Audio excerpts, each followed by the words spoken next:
once in a while you come across an immigrant success story that is remarkable, where somebody really literally started with almost nothing, came to this country and really made something exceptional. Prakash, thank you for coming on the program. Thank you, Richard. You already make it sound like I have made it. One of those feel-good American story. Well, Yeah. I think anytime you're running a business and you're on your own path, you're not like working for somebody else, you've done your own thing. That's really what I appreciate, and I think a lot of people who want to get into their own business and want to do their own thing could learn a lot from you, because that is the essence, I think, of the American dream. Thank you for that. Yes. Do you agree with that, or?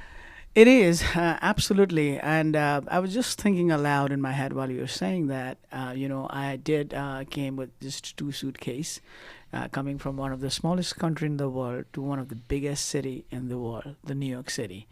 So that difference could not be underscored, From Nepal to New York City. New York Yeah. City.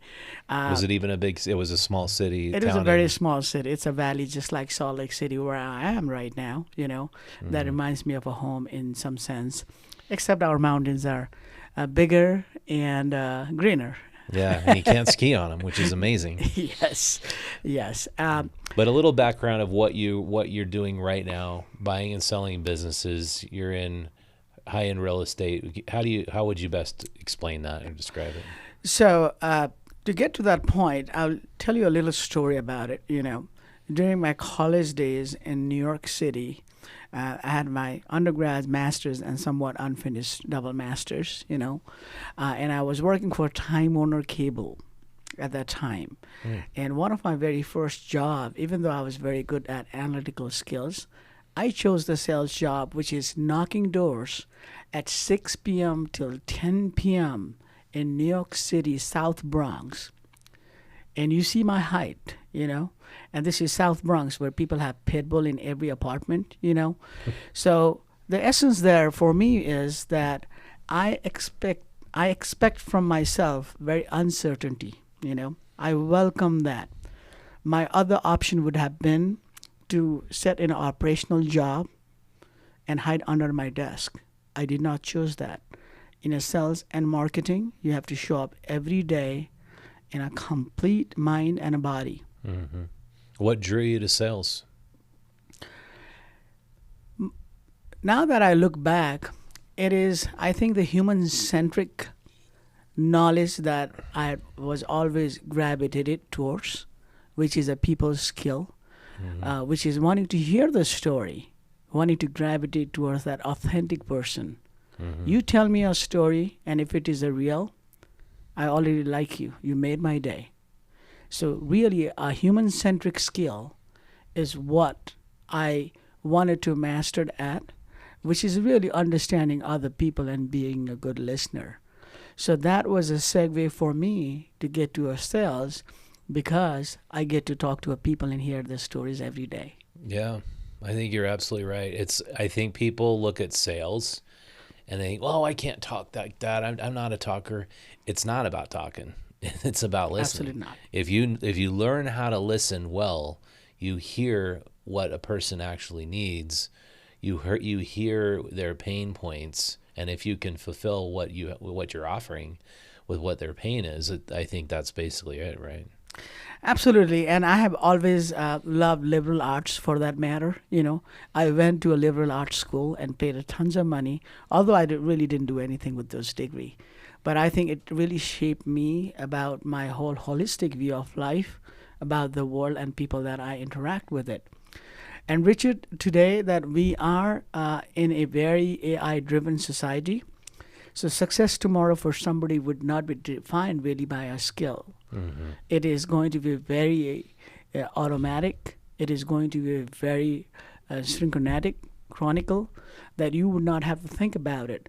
But being able to meet a person, your boss, your spouse, or a stranger, and being able to connect with somebody in a very authentic level in that 2 minute of interaction is a priceless, and that is what going to make you a differentiator from somebody else. Yeah, I haven't thought about that. I guess soft skills. What's kind of bothered me about the world we live in since COVID is so many people want to meet on Zoom, and it to me, sitting in front of a computer looking at someone's pixelized face is just nothing like being in front of a person face to face. And so it's like, but they think, oh, I just need to get the information out of you so I can decide if I'm going to work with you or not. But I don't think you can really connect with somebody very well through a screen. And I fear that AI is just going to exacerbate that. Well, absolutely. And, being decisive, being uncertainty is part of life. Now, the question really is that in that situations, how do you really find that connections? And that's why I have always liked authenticity. You may not be able to spend a 10 hours of time with somebody of your acquaintances, but that 10 minutes that you spend with somebody, but you can still feel like a 10 hours, because if you're into listening and if you're really gravitating towards that positive, cosmic, authentic energy, So the question is, that is always in a priceless thing in person, but more than that, I would go one level up. Be authentic. Yeah. Things that is not meant for you, it will go out. That word's used a lot, and I'm kind of, I don't know. I used to love that word, and we had on our cover authentic local journalism, and then I kept hearing that word, authentic. Do you think it's being used so much because so many people are phony or putting up a really big mask? Yeah, absolutely. So on that note, this is what I think about it.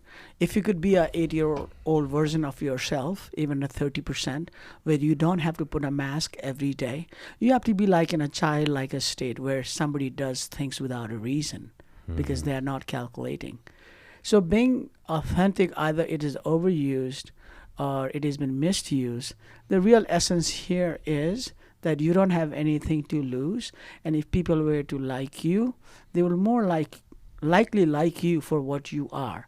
So it is in your interest to be who you are. You don't gain in a long run. It is almost thousands pounds of pressure that you're putting in yourself. It's like when you lie, right? There are other 100 lies comes up, and you have to remember what you lied about it. Yeah. Does that make sense? Yeah, my daughter, she gets a kick out of lying. I can tell she just likes to see if we are going to believe it or not. And if she gets away with it, I think she gets some kind of joy from it.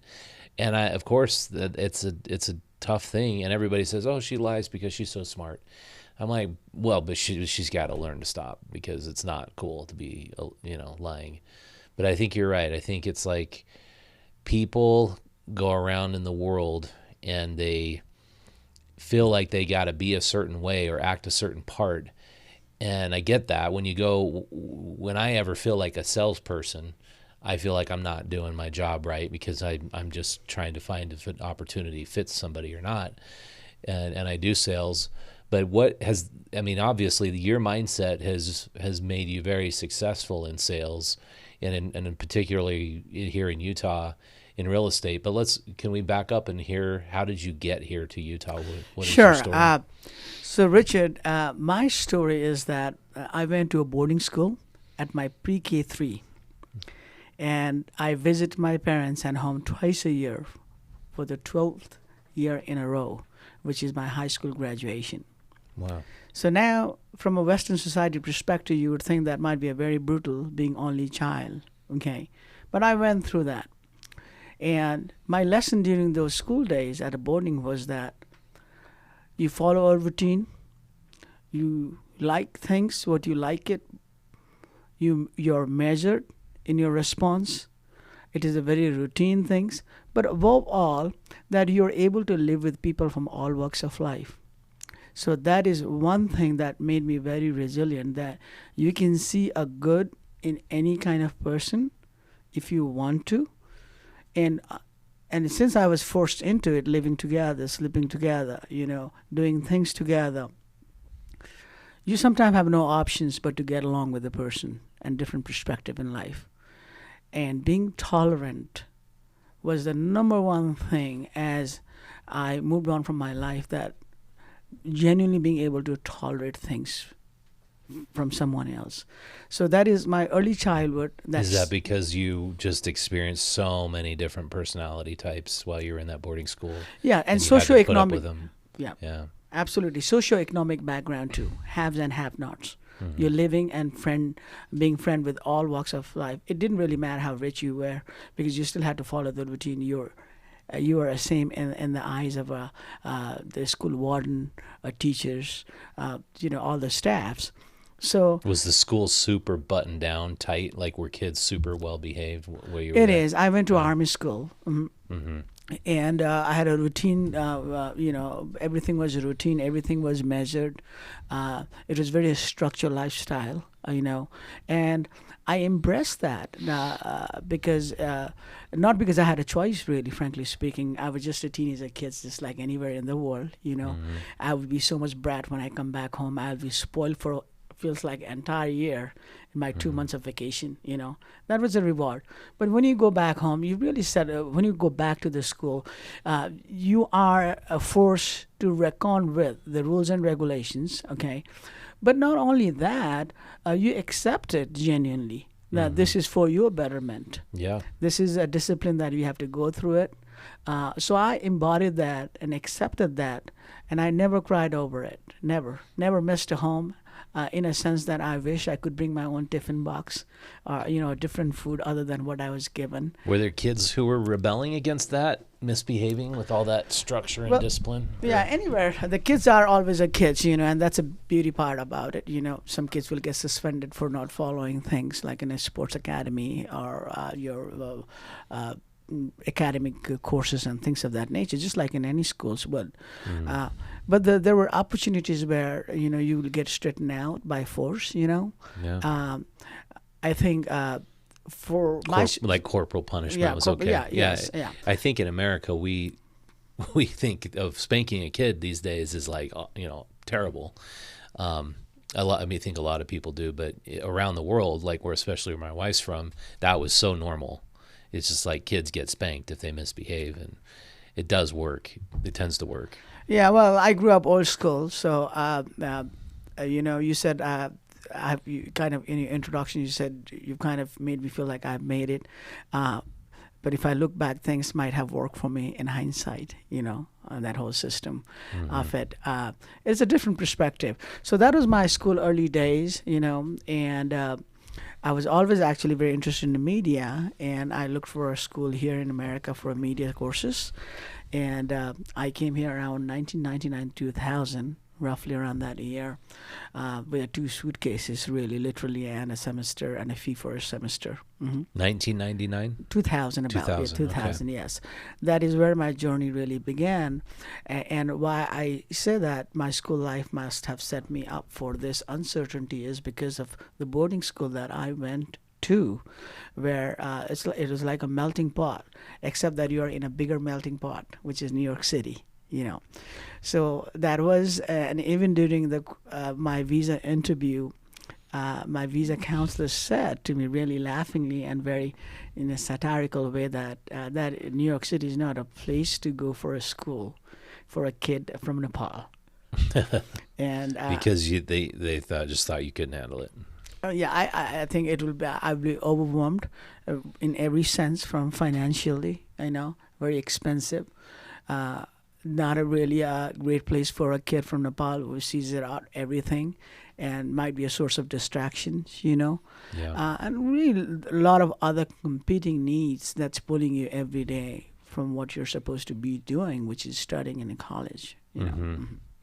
Yeah, I think when you say distractions as an immigrant, I've known a lot of immigrants. It's like my wife's an immigrant. Right. She has tons of immigrant friends. For some reason, I've always been attracted to immigrants because I just think it's a really interesting thing, other countries and other lifestyles, other cultures. But we had a guy working for us once, and he would always just do the absolute bare minimum to get by. And just money-wise. We really wanted him to go to school, And we encouraged him to go to school by saying, we'll give you our basement apartment for free if you just enroll in school. Mm-hmm. And he just saw no reason to better his situation, because I think he was distracted by the fact he was living in the United States and he grew up in like a little mud hut in the Philippines. He just thought he had already made it. And did you ever find people were like that who you knew along the way, or is that typical for immigrants to get distracted? I think it's really typical for immigrant to get distracted, and I'll tell you the reason why. Distraction is not always a good thing. Because when you say about somebody got distracted, right? Usually people think about, well, he was looking for easy way out or temporary, to please himself and not wanting to do the difficult task. But distractions are actually a natural force that comes upon an immigrant. Distractions, what I meant by socioeconomic is that, haves and have-nots. Would you pay for your tuition fee, or would you pay your rent? Would you buy a nice clothes, or you just put on the same clothes with the minimal laundry? Because in New York City, for laundry, you have to step out of the home for the laundromats and things. Mm-hmm. So distractions are not always by choice. Yeah, it can be used in a various way. So New York City is a source of distraction, 1,000 distraction at a given point. Yeah. And I think today these phones are a constant distraction. It is. It's just social media is a ongoing if I ever open it. But so you were able to focus though, I wouldn't say a hyper focus, but enough to get by, and at the core that always remembering that education is important, and that's what I came over here for, and what my parents had hope out of me. Mm-hmm. So that was they had always instilled in you that if you're going to the United States, you're gonna be educated. Yes. So that is something that I've always embodied. I was a B+ average student throughout my life. Played a sports, every kind of sports. Really loved it. Very natural fit. Even till this day, I play ping pong or some sports at 5 a.m. every morning. That's awesome. Yes, it is, and I did so today as well. But looking at from what the priority is, if people can figure out what it is in their life, that one single thing, you cannot have it a couple of things, 3 or 4 things, one single thing. Mm-hmm. If somebody's priority was to give a good education to a kid, you go all out on it. If somebody was seeking really, a lifestyle where I don't have to have a lot, but enough that I could buy a food without looking at the price tag, okay? Or travel in a decent, within the States, a year or 2 vacations, Mm-hmm. That could be a priority for somebody, right? And no priority is good or bad. It's just a perspective on it. But you need to have one. Every person needs to have one. And when I talk every day, even with my business clients, what is your priority? And when I hear them all over it, it's the pattern. I follow pattern, Richard. I am, people say that don't read book by a cover, but I'm someone that I'll read by a cover. If you show me at a moment when I'm meeting you who you are, that's what I will take it. So you read a book by its cover. You can judge people quite quickly. Yes. And decide if quickly. The reason behind that is not that, I'm a rock star, I don't have a time. Because the time that we have, I rather spend that time with a spouse or my 6-year-old girl, which I struggle too. Mm. So why would I should put my all energy in trying to see me in you, your potential, which you never will be perhaps. That's when people say, give somebody a chance, or you're too quick to judge somebody, or you're very prejudiced. But the fact of the matter is that today's time demands speed. Today's time demands action today. It's like flipping a coin. If you give a person 10 options, they'll think on it. But if you say, I'm flipping a coin right now, it's in the air, make a decision, they will. Mm-hmm. So why can't you embody that same principles in life? That's interesting. Yeah, I mean, the mantra of our society is don't judge. Like when you see somebody and you just get a first impression, you say you're told by a lot of people, oh, don't judge based on blah, blah, blah, blah, blah. They're a really great person. But we, working with so many people as we have, you definitely do get a gut instinct reaction to all the people you meet. And that gut instinct is sort of like, it is almost always true, isn't it? It is, and I go back to my statement that I said earlier when I say judge somebody by on that. It's just not what he or she said it. It's that I believe in very cosmic energy, where I am trying to read a face in a sense that what you are radiating to me from an energy perspective. I am someone that who believes in it, and for somebody it may not make sense at all. So I'm. Like auras and things like that. Auras, vibrations, Yeah. energy, that radiations, that is something unspoken about. You can't really train for it, but Yeah, that's in a interesting. way, it works for me. If I may say. I'll just digress a little bit. I did mushrooms a lot once when I was 22. Right. I could see auras. I could really see everybody's auras as I was walking around, and I was like, this is bizarre. Why can't I see this when I'm not on mushrooms? But it was an incredible experience, because I think you're right. Everybody does vibrate at a certain. Is it our brains have a pattern or something like that they emit alpha waves? I used to kind of understand it to a degree, but there is chemical and biological backing in science that we do have vibrational frequencies that we emit when we go around, and obviously if you're going through a ton of stress and you're full of anxiety and you're unhappy, you're going to be a whole lot different than if you're content and happy and you're well balanced. But what is it that you think you look for when you do you look at people's faces or eyes? Do you look at their auras, or how do you just determine so quickly? I think without really getting into the weeds, which I'm not a master of reading face, but it's just an aura. It's just you're radiating something about you, and I gravitate towards that. It has worked for me, Richard, 70% of time. I can live being 30% wrong. That's fine with me. Yeah. Well, back to your story. And so you find yourself in New York. You're going to school now. You got into what school? I went to Hunter College, City University of New York, right on Park Avenue.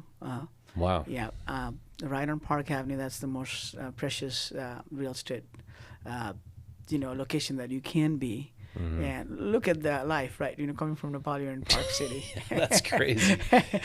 Where people are getting Botox and a lunch break, So I went there. I did my 4 years of schooling. Then I went to NYIT next to a Trump Tower on Central Park. So what was your undergrad in?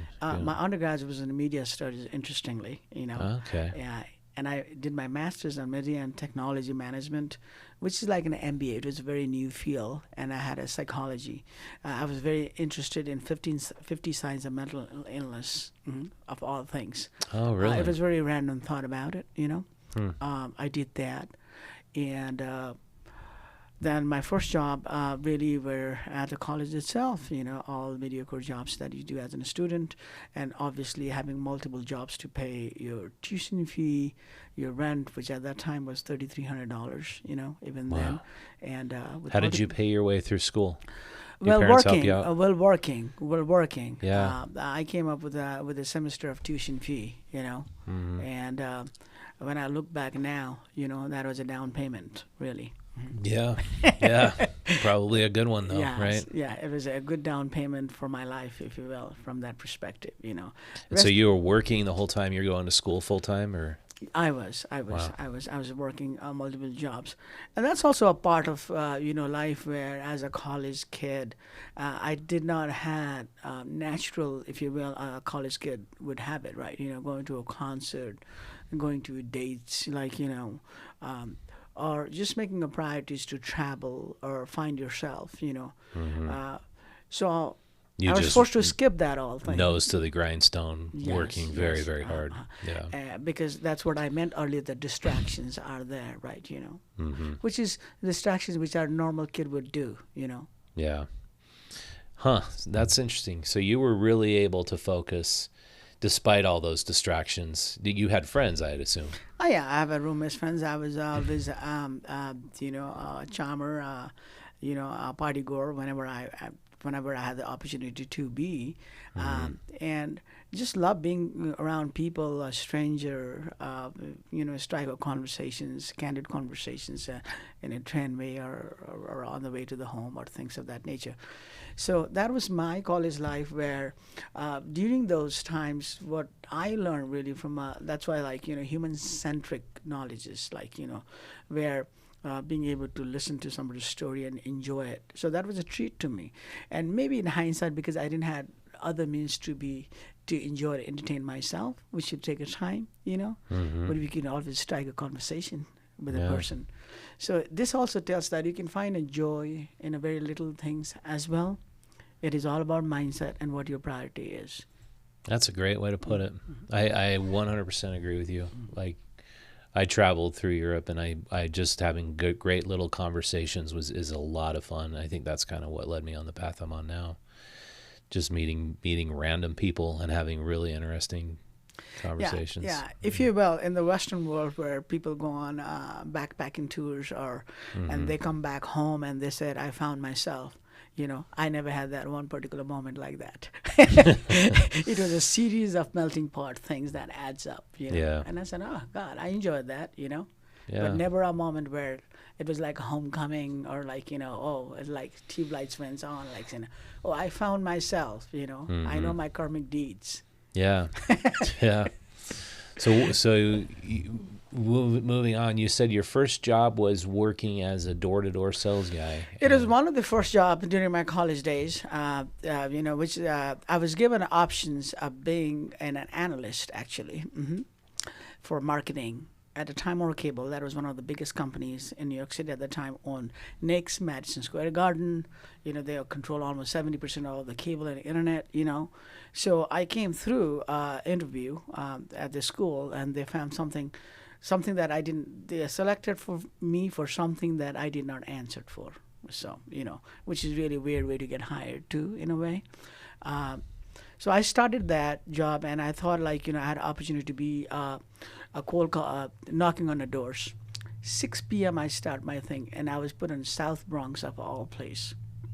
Crazy. If you go to South Bronx during that era, your chance of getting robbed or getting shot was very high.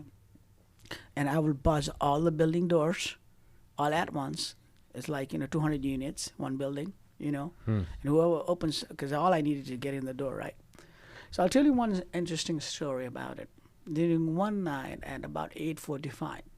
So the idea was to knock 100 doors and probably you'll get one sale, My focus from the early on sales and marketing has been, rather than doing that, just hunker down 10 people, strike a conversation for 30 minutes with one person, and get their number or get a decision maker for tomorrow to come in or a week from now. And I said, if I get my foot in a 10 door, when I said get, not opening the door, that's not enough. Me striking conversations, Then you're building a pipeline for somebody for tomorrow, That was my mantra. And I actually was almost put on notice for knocking very few doors at that time. But I think, this is not working for other people. It wouldn't work for me. So the key in today's life is be a differentiator in any business that you do, any job you do. Otherwise, you're not relevant at all. So one night I was knocking a door, and you can see how small a guy I am, right? He was literally 6'7", beefed off like a gym rat, opens up and hold on, it's like a pit bull too. And he's got a gun on the table and a pizza, and he asked me, what are you doing here? I said, so the idea was to move on from door to door. If you already have a cable, then you're no use to me, or if you disconnect, it's not a new account, But this gentleman somehow had a cable a long time back that qualified for him. So he thought I was a cable guy that's going to connect a cable. And he said that he owed $20 or $28 in a back payment, and then I'm going to give him the money. He said, well, I'm not supposed to collect the money. But, I knew myself that what I put myself in that situations where there's two pit bull, he had a gun on the table, he had a half-sliced pizza on it. It's like a movie scene. So he tells me to count all my freaking dimes and use the words that I can say it here, but I'm not there to collect the money. But even in that moment that I was able to tease him about his height, I joked about his gun. Is it just a gun, or it actually can go off too? Because a gun that cannot go off doesn't make any use, right? Mm-hmm. So really broke that ice. But I walked away from that around 10:15, and I had a signed contract, made a call from my phone, got him hooked up for 9 a.m. I Nice. collected the check, signed all the contract. So really for me at that moment was really heroic in my part, where I felt like I could do this. That's awesome. That's cool. I think door-to-door sales is actually one of the greatest things a kid could do, anybody could do, starting out. I just think you randomly meet all these people. Of course, nobody really wants to talk to you, but if you can get in the door, that is a great skill. That especially, if you're young and you're, just getting started. Yeah, I think for young kids, it's a very good exercise because it teaches you to take rejections, and life is all about being acceptance, rejections, and being tolerant. Yeah. And it's here in this, Salt Lake City, we know that all the return missionaries are very sought after by the solar companies. And these solar companies are here recruiting kids to even go sell in other states because they know they are ready. Like they've gone through the training course of rejection, trying to sell the Book of Mormon. They're all set to go sell solar, and so that's very common. Do you want to hear a story on that along those lines that might be relevant to this one? So I get a lot of calls for what I do today is a business brokerage. That's with the First Choice Business Brokerage, which has about $15 billion listing, Wow. So my phones are ringing off the hook from a white collar jobs that are in the very footstep of losing it because of the technology, or because of many things that's going in the society in a financial world. So there are certain things that is actually flourishing, which is in technology. If you talk about the technology sales, is actually becoming very hot again. So people in software engineer, architect engineers, they are moving into, not by choice sometime, into sales job. It's not only pays you very well, but those are things that you really need someone to do that things. Mm-hmm. So for these kids who are knocking door for them, I say, man, you're all set. These are human-centric skill that will be needed. Imagine this: a single GPU, which is a graphic producing unit, is in the verge of replacing a 10,000 people's work, single unit, as we speak.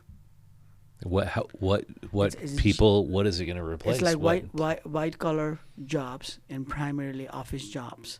Really? I'm just giving an example. One single unit of GPU has ability to replace. You mean just in general, like ChatGPT and what it's doing? Yeah. It's a GPU is in a chip, graphic unit chips. I found though, all of our writers seem to be using ChatGPT. It is getting so much easier to tell. You start to understand the voice of ChatGPT, and we just call it AI slop. You got to get rid of the AI slop, and you got to rewrite the story as a human being, because it's just too perfect, polished, whatever. I don't know how to put it, but I think there's a pushback to that. At least on the human centric, where you're trying to connect with somebody through a publication or an article or through, and then our covers, we decided to totally stop doing AI covers for the same reason. It's like I don't know that AI is ever going to be able to produce something that really can develop human connection, like talking to somebody on the phone. Do you? Oh, absolutely. And I go back to something that I said, being a human-centric, being able to impress your boss in that 2-minute conversation that you have, which is the old school, Yeah. and being able to do your note with the hand, These all things are coming back, Richard, So if anything that you have of too much reduces the value, okay? So the easiest thing to detect tomorrow would also be the work of AI. It's a pattern. People recognize it, right? That's why some of the things, meeting in person, listening somebody's genuine story, or at least being able to gravitate naturally towards authentic stories. These are all very priceless moment, and these are circle of life. This is what is going to be more skill. This is going to be more precious. This is what it counts in today or in future. So in other words, what I'm trying to say is AI may make your life easy and other things, but if you want to be that differentiator, and those are the one who's going to bag with the money, okay? You have to have these skills. You have to do things that others are not doing.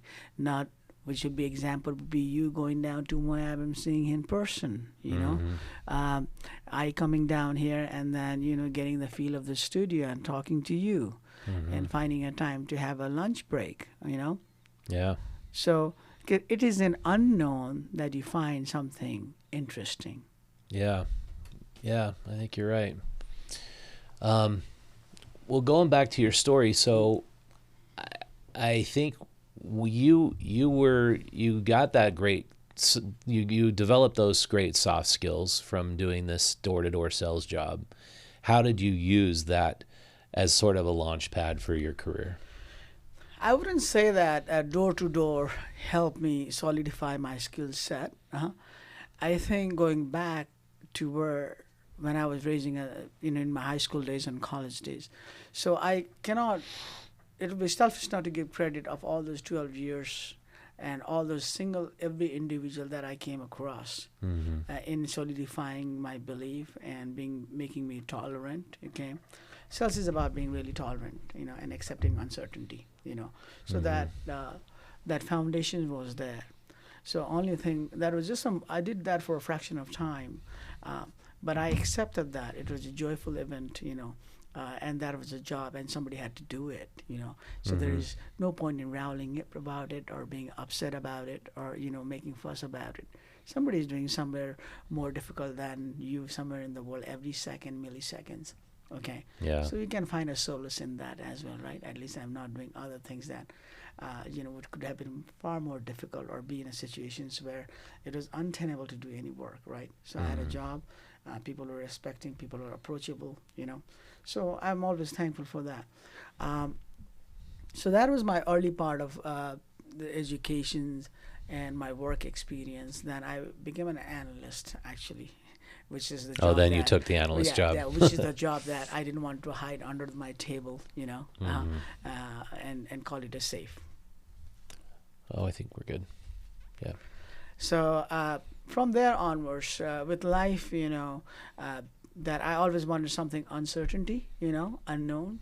I still have that in me today. And that was the reason that I called my recruiter to find me, put me in a situation that I would have otherwise not done it. And that's where the story of Utah begins. I had a job opportunity in Boston and in Utah. Boston is somewhere that I would go really take a $15 Chinese bus 4 hours to get drunk with my friends. That was no indifferent to New York City. Actually, it was more expensive than New York City. It's a small. New England's very posh, very different. Then I made a call here. I got selected here. I flew up again. Story of 2 suitcases still continued. Left everything behind. Everything. Didn't bring even anything. Whatever there in my apartment was, somebody could have it, So I came here for a 6 months contract. This was after you'd been in New York. How long? This is after I'd been in New York for about a good 17 years. Oh, wow. Yeah. And this was, again, that part of the time in my life was almost like moving a country. Coming from New York City to Utah, it feels like a different country. Oh, yeah. And I can give you a 2-minute version from a 2-hour version to 2-day version, But I accepted it. I liked it. I didn't initially. I thought what is it that you can't get a good food here? That was the thing that I bothered about. The concept of food here was franchise and things. So that's my journey started. But I also saw Utah as a place to build a wealth very quickly. People were very approachable here. People were very educated. People were very nice, and it was a really virgin land. I thought one could be successful doing anything here. Yeah. That was 2015 or 16 era. Yeah.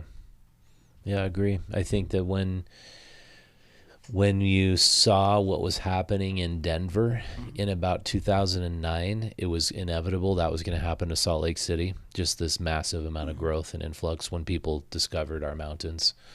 And that's like probably when it just started, like people really started moving here. And so you took a job doing what again?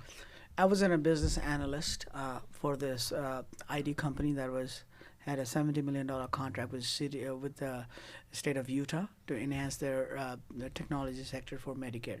For Medicaid. Medicaid, yes. So you were analyzing Medicaid spending and contracts. I was analyzing their business requirements so as to, requirements for what this application do. I'm not in a information background, but the analyst's job is to take the raw informations and provide a solution, which I've been doing in different verticals of businesses, any vertical of businesses. It's a concept. Mm-hmm. It's a mindset. And it is more importantly finding the problem that client has it and coming up with a very interesting, very new or out-of-the-box solution. So starting with Medicaid, analyzing that problem, what were sort of the parameters you were looking at initially with the job you had? And it was a claim system, which is always a pain in the butt, for lack of a better word, where just claims. Processing and things like that. I wasn't processing claim. I was just looking at from a really high-level standard to see, understanding what really claim is, first and foremost, Mm-hmm. Why is it the way that it has to be done? As an analyst, you ask not the most complex question, you ask the most simple questions. It is like that 8-year-old version of it. Ask what she thinks about it. Call it as a straight shooter, Yeah. So that was my job. It's almost like you educate me about your thing, what you do. Mm-hmm. What is it that you're wanting to have to do this application to, and what is your ideal situations, like, wish list. Mm-hmm. Then I go to somebody else who is building it already or who is in the process of understanding, sir, what is it that you do, So it is really, again, go back to story listening. The more you listen, more you think, and coming out of the box would always provide a better solution, I think. That's why when I meet with an entrepreneur today and they just wanted to buy a business for what it is, I can tell you that will set them up for failure. What is your vision? What is it that you're going to do? How is it that you're going to be a differentiator? Yeah. Nobody sells a very cash flow business, Richard. It's a myth, okay? There are many ways to run it still, even from your deathbed, okay? Mm-hmm. But what is it that you're going to do it other than something that he did not do or something the industry today that you're trying to buy is not doing? Yeah, so today you're a business analyst in a sense that you're looking at businesses, you're looking at the way they're functioning and operating. I suppose, so how do you differentiate between a good business and one that's not or a good business opportunity and one that's better to pass up on? Yeah, the way that I look into it, just like in a private equity will, and he would work with private equity, knows that they're buying things not because it is relevant today, that how it can be relevant tomorrow, one thing. Mm-hmm. Mm-hmm. Second thing is, what is it that we can do to prop up its value? And that's the second thing, okay? And third thing is that how it is going to be relevant tomorrow and then thereafter tomorrow. In good times, Richard, everything sells. But when you just ask the simple question, can you sell it in a bad time? There are different parameters that you have to answer to come to that questions in any vertical. For me, if you ask me, do you bear knowledge about one particular business? No, I said. It doesn't really matter to me. You can talk to me about construction industry, a manufacturing industry, a service industry. Things that I seek for in this business, mm-hmm. in principles, are very similar, which is all these things that I mentioned to you. Mm-hmm. Is it scalable? Is it going to be relevant tomorrow? Mm-hmm. Is it right now? The one example would be that private equity is now backing up the business owners to buy business, just like they were doing buying houses and they can't anymore. Backing business owners to buy businesses. So I'll give you an example. I'm listing in a company, okay? Some buyers will come along with it that I don't know since I'm listing it in all 50 states, a discrete listing, okay? But I do know that when a good buyer comes in, I introduce that good buyer to the private equity. Mm-hmm. Private equity likes the business. Obviously, they will also have to like the buyer and his ability to run the business, okay? Look at his portfolio or what he's done before and similar things. And also would ask to make that marriage very good. So just so I understand, private equity is the financier. Financier. The business owner is the interested party, and you're Yeah, trying it's like to they're marry, borrowing you're the money. marrying them together. They're Yeah. undercutting the SBA loan or the bank loan or things like that. Yeah, gotcha. And then if you're having your seller, your interest is to sell the business and you'll play nicely in the sandbox, the private equity might come and ask you, hey, Richard, we are funding your business, which is a good news. We're lending this particular gentleman, but we also want you to roll back your 20% equity on it.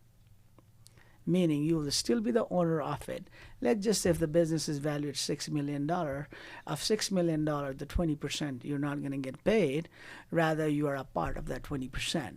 Oh, And we will button that down with a pro forma that you will be able to buy that 20% stake if the business performed this well in a time frame that we agreed to. Everything is negotiation, right? Mm-hmm. So my job really is not just understanding the business that I'm selling it and making sense of what is the valuation that I'm providing for that and putting my stamp on it, okay, and getting a good appraisal on it, but also finding a buyer, Richard, that is going to be successful tomorrow, who is able to see the vision. Yeah. Because I hold my buyer's hand as well, Mm-hmm. although that's my customer. Because it is important for me that that person succeed and I'm not setting up for a failure.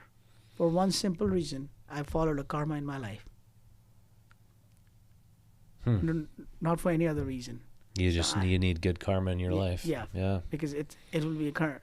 You'll have to pay back otherwise. Yeah. I cannot leave somebody's life saving into hanging. Yeah. Yeah, that's a good philosophy. So do you work with mostly buyers or sellers? My job is to represent the seller, okay? Along this, in this business, the buyer comes up, which I'm also representing at the same time. Mm-hmm. He will, or she will put the offer for what they want to it, but I educate the buyer about the business, about the due diligence process, about playing nicely in the sandbox with the sellers, because I have his confidence. It is not like really real estate, which is very simple transaction in the sense you list the house and somebody will come along. In business brokerage, the time takes about 6 to 11 months to sell a business. Along the lines, good, being able to validate the profit and loss statements, the balance sheet, the tax returns, and answering unknown 1,000 questions. As a seller, you would not know it that you were doing it. That's why my other phase of what I do is called a business advisory. Mm-hmm. That's well, if you were to sell businesses, you need to be talking to me 2 years in advance from me. That's a good exit policy. Mm-hmm. And in 2 years' time, I can change the value of a business somewhat, 20%. That's a lot of money for somebody. Yeah. And make it sellable. That's important. Yeah. I've learned about that to a degree in the publishing industry, where if you develop an exit strategy early enough, then you will be able to exit it. But if you don't, you're never going to be able to exit.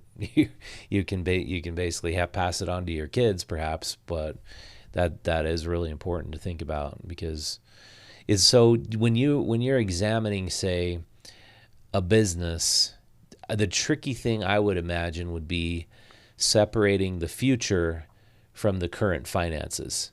Because if somebody's dumped a whole bunch of money into their business based on what the future might bring, but then their books don't look very good because the future hasn't arrived yet, is that a big part of the calculation? It depends from an industry to an industry. Right now, the hottest businesses are what we call HELOC, which is an asset-rich businesses. Okay, that's HELOC. Hello, we call it. Asset-rich businesses. Basically, this is our old school businesses like plumbing and HVAC. I would have a funding for plumbing and HVAC from a private equity very easily. Mm-hmm. are more likely, that I can ring a phone and get on a Zoom call right away and said, this is what it is. He's got 39 trucks. He's doing this zip code and this zip code and been in a business and has a data of this many phone numbers and things like that. In addition to, a warehouse or things like that. So people are always trying to hedge. So that is one aspect of looking at is, would your business be relevant tomorrow or not? Is it quickly replaceable or not? One of the toughest business really is a restaurant business, and it takes about $500,000 today in Salt Lake County to open a restaurant, really a decent restaurant. I'd say at a minimum, right? Yeah, minimum. And by the time somebody opens it, they usually don't have operating cash. Usually, I see this every day, and it can take you down so fast that you can think about it, and put you behind of it. So there are those businesses too, with private equity to touch on those things. No, they're not into that. It has too many variables, right? It is very personality-driven kind of things. You don't need a good chef, the market. You cannot control it. There are too many things opening up. There are too many third-party deliveries that are eating on your profit margins. With the tariff and things like that, it can impact as well. So this is just an example of what can be a good business versus what can be a bad business. Eventually, it really depends on somebody's go-getter will make it happen, make it rain anytime, baby. They say it, Yeah.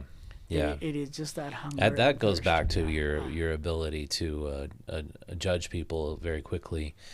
I think I after meeting myself hundreds and hundreds of business owners, you can tell if somebody has that spirit, they're going to do anything to succeed.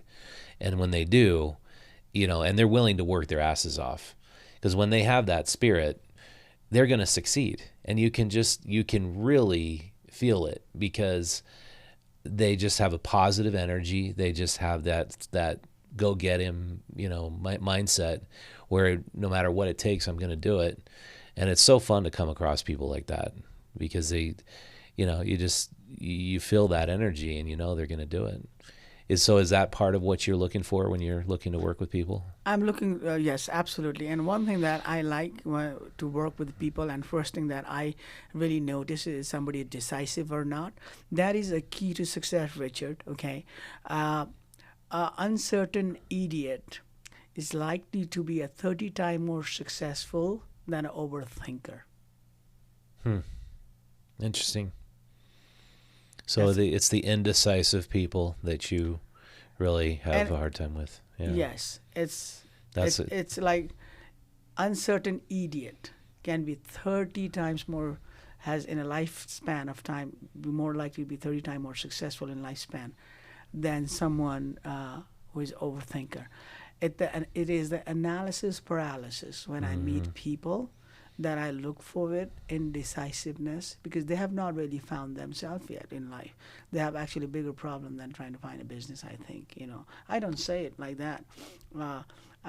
And I'm looking for a pattern, Somebody who wants to buy a business today would text me and ask me, Prakash, I saw your listing. What other listing might you have it? Or what do you think that I can make money doing something, because the brutal truth about business brokers is you can see in all biz, buy, sells, and 50 others, 60 others website that, it's all syndicated, when we publish it. But we, in reality... Sorry, you can see what? And it's all syndicated? When you or somebody else are seeing the business listing in biz, buy, sell, or 50 other syndicated sites that I don't even know that my company has posted on behalf of me in 50 states. The fact of the matter is, if I don't know you and you're not acquaintance to me, you call me and leave a message, most likely I would not get back to you if you ask me why. Because in business brokerage, since the duration of time it takes so long, most likely a company like mine, which is $15 billion in listings and 30 years old, I already have a deep database of somebody who is going to be successful in this business, has the money, more importantly, to buy the business, okay, and somebody who has a vision to make this to something else. Okay. So you said $15 billion and 30 years old listings. You have listings. The company has it. The First Choice Business Brokers, of which I'm a business advisor and an M&A expert. Okay. So very, very big Very business. businesses. So going back to how you patrons thinks, I was answering that question, which is, so I wouldn't get back to you. Chances of me getting back to you are very slim, because I'm going with people that I already know. And you might say that's not fair to me. Yeah, it's like a wild, wild west. It's not very tailored and buttoned down what I can do and what I can't. What I'm trying to do is provide a service for my client, which is the seller, and facilitate a deal, because that person is hanging a single for a reason, because he's retiring it, or he's going through some personal situations or some health thing. My duty, my fiduciary duty, is getting the deals done, right? Yeah. So, and this is going back to the undecisive things where people are like procrastinating, it's like an analysis paralysis. You're not hungry, you're not thirsty. For me, if you are wanting to put your life saving, you should be blowing my phone 10 times. I need that dedication from you first and foremost, because I don't have 10 listings. I have 1 listings in that particular category. Yeah. So that's we have to interesting. choose and be selective. And that's why the going back to, I don't have time, nor have an energy, nor have a will to rid of, not judge a person as I said. I have to. Yeah. Makes sense. If I gave you all financials and you've still not given me a proof of fund, or at least the concept of what you wanted to do it, to show it to the landlord because he's wanting a strong buyer, you're not taking it seriously. No offense to that. Maybe it is a by the way thing, but I have a duty to perform. One thing I see is that in the world we live in today, especially in the United States, especially in Utah, you see money chasing after these models, and so much money goes after these models that are obviously successful, but then models that are perhaps not as likely to succeed, they just sort of dry up and wither away. And what I'm pointing at is, like, in the media business today, publications, print is dying. I would love to not print my magazine. I was going to say that. if we could generate the revenue that we need to generate without printing a magazine, that would be wonderful. But you see these publications withering and dying because nobody wants to believe that's ever going to pan out. That's just not a model that's ever going to work. And so you get money in real estate, you get money now in HVAC, you get money in restaurants that are going to appeal to the high-end crowd, especially. But I guess my question is, do venture capitalists ever feel like they should invest in something just because it might make society better, other than doing nonprofits? I mean, obviously the whole nonprofit realm is for that, but do you see people who want to invest in an idea just because they have an idea that they think needs to exist to make the community better? Yeah, I mean, you make a very interesting point, and one thing that I can think of is like, New York Times would have a more internet subscriber than a print, and that happened 10 years ago probably, so that how fast we're moving it, talking about print thing. Now that second part of your question is like, do people really intend to do holistic good for the good of a society, and particularly by people with money or the organization with money? I think there's enough of those organizations which wanted to dedicate a pro bono or some sum of money allocated to the good of society. It is your and my job, though, to reaching out to that person. Does that make sense? It is easier to throw around to the rich people and say, or venture capital, like, why aren't you doing your part of things? But have somebody reached out to me, have somebody guaranteed me that the money that I'm going to give is not going to be spent on head count, just like United Nations, like, heavy on head, what service. So society has to bear that responsibility somehow, being able to really, it's a sales things again. And nobody gives something just for the sake of giving it. They want return on that too. So are we doing our part, reaching out? Are you reaching out to the people in small hedge funds in Park City and have a coffee with them? Find a way to do it. I don't know how to do it, but are we making enough attempt to reach out to these successful people who I think would be very generous to do their part as well? But how are you going to ask them? What goals you can show them? How many lives can you change them? Who is doing that? That's also a question of other side of the coin that people don't ask often. Yeah. Yeah, that's a good answer. I think it's like everybody over the age of maybe 60 loves reading a newspaper or magazines, but then they don't really want to financially support investing in it because they know it's a dying industry. They'd rather put their money into Nvidia.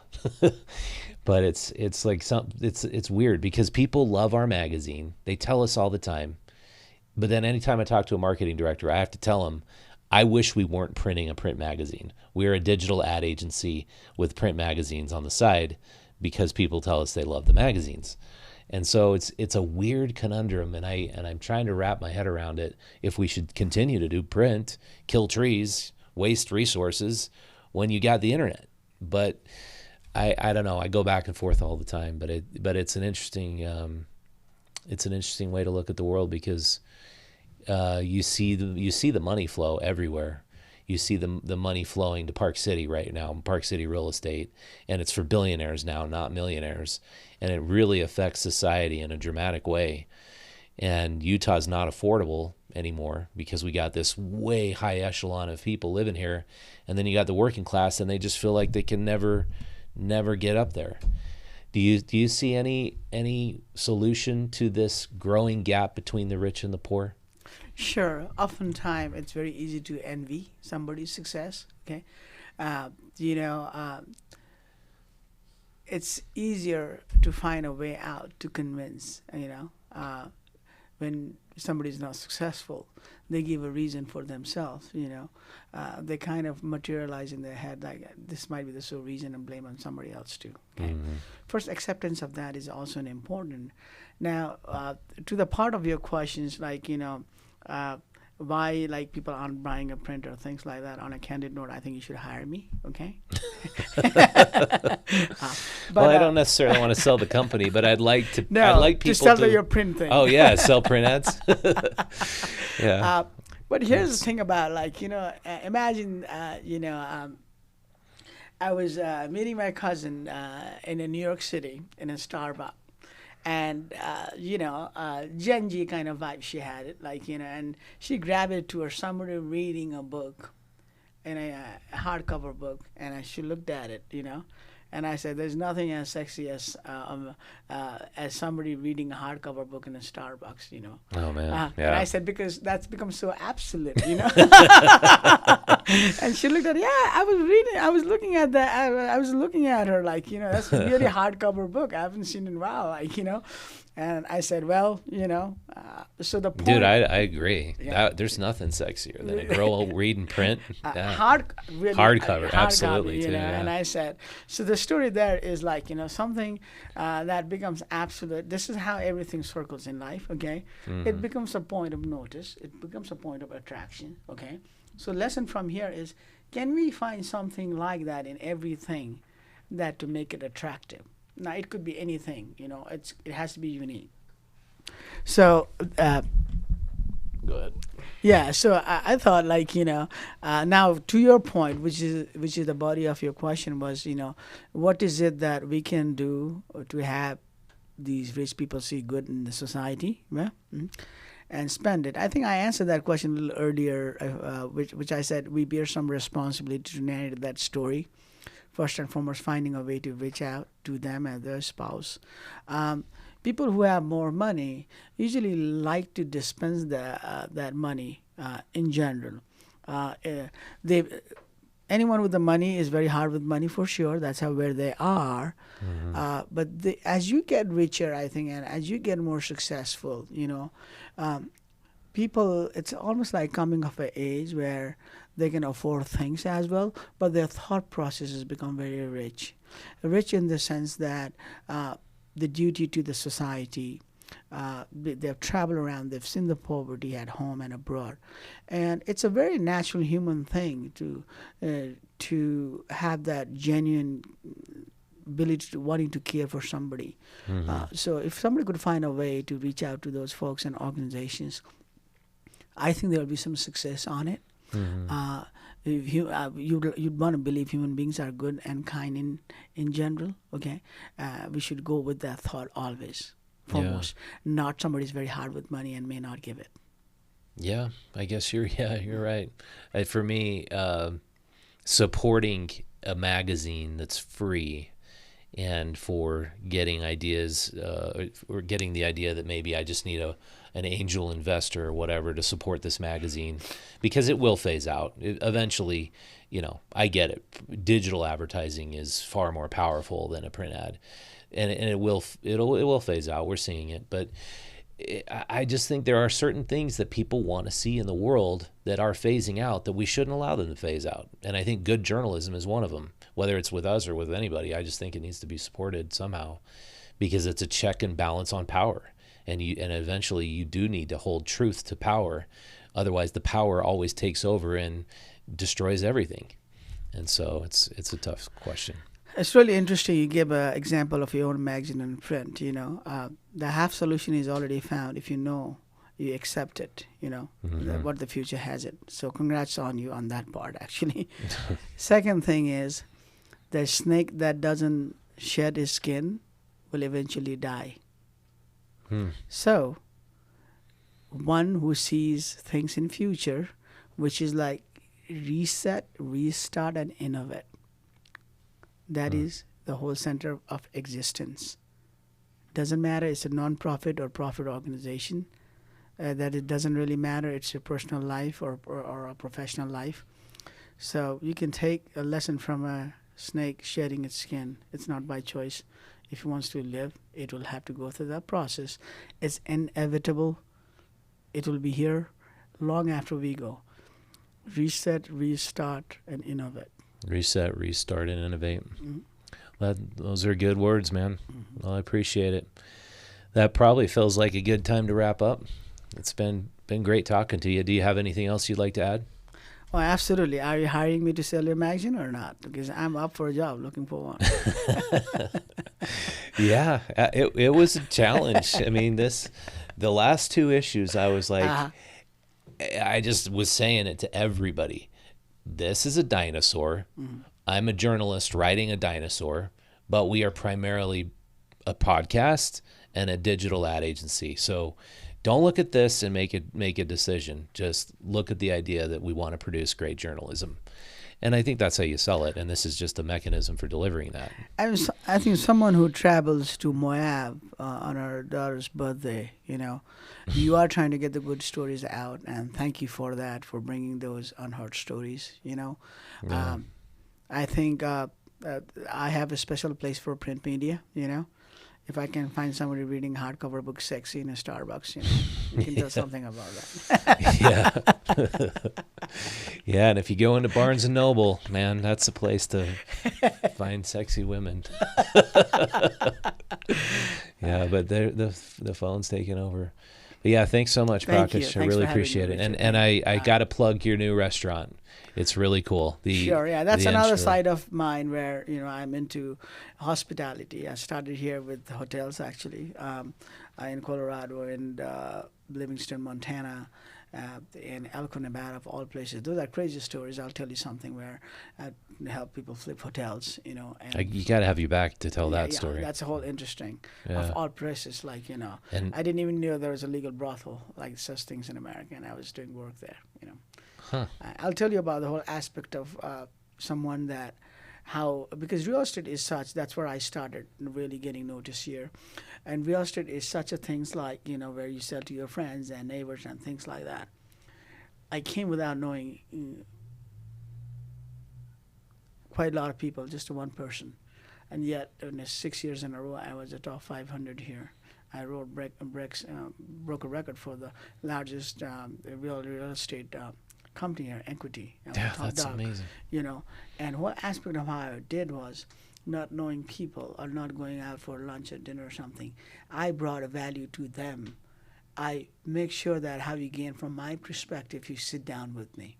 And then figured out what they owned it and how to sell them, and then make such a financial arrangement that at the end, you'll be an upside if things goes as by plan.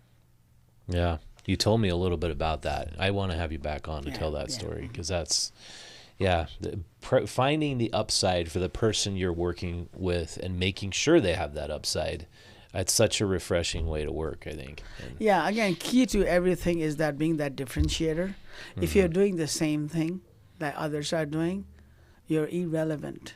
If you're writing, and you give a good example of it, if all the emails look same written by AI, there's nothing humor in that. There's nothing personal touch in that, you know. So it's always that differentiator, Richard. That's a very big word. I treasure that. When people say they explain their job, I'm always looking for that. What is it that you're doing unique, though? yeah. What? Yeah. What is That's a special little- about you What? and what you want? Why would I work with you?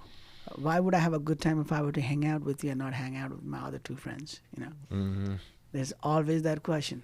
Yeah. All right. Well, thanks, Prakash. Thank you so much, Richard, for having me. It was a Yeah. joy. Yeah, that was fun. Yeah.